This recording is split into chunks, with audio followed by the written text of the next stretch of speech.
குருவடிகளே சரணம். Hello friends and viewers, எல்லாருக்கும் வணக்கம். ஐம்பெரும் காப்பியங்களுள் ஒன்று குண்டலகேசி. அதில் அமைந்துள்ள 12வது பாடல். நாய் கழுகுக்கு இரையாகும் நாற்ற உடம்பு மாறுகொள் மந்தரம் என்றும் மரகதம் வீங்கு எழு என்றும் தேரிட தோள்கள் திறத்தே திறந்துளி காமுற்றது ஆயின் பாரொடு நாய்கள் அசிப்ப பரிபரி பற்றிய பொழுதின் ஏறிய தசை தன்மாட்டு இன்புறல் ஆவது இங்கு என்னோ.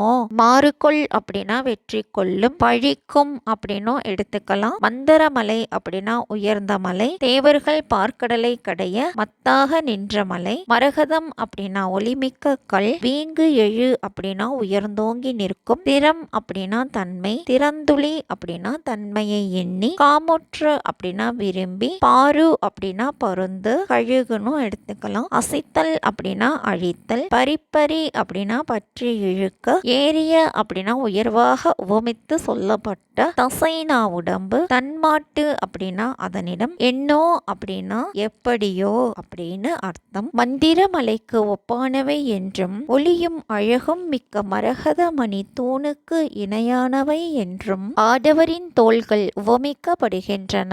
எனவே இந்த தோல் அழகிலும் வலிமையிலும் மயங்கி பெண்கள் ஆடவர்களிடம் இச்சை வைக்கின்றனர். ஆனால் இந்த தோள்களை தாங்கி நின்ற உடம்பில் உயிர் பிரிந்து விட்டால் அந்த உயிரற்ற உடலை பருந்தும் கழுகுகளும் நாய்களும் வாயால் கவ்வி இழுத்து செல்லும் போது மந்திரமலை போன்ற வலிமையும் மரகத தூண் போன்ற அழகும் உடையதாக சொல்லப்பட்ட தோள்களின் ஆற்றல் என்ன ஆனது?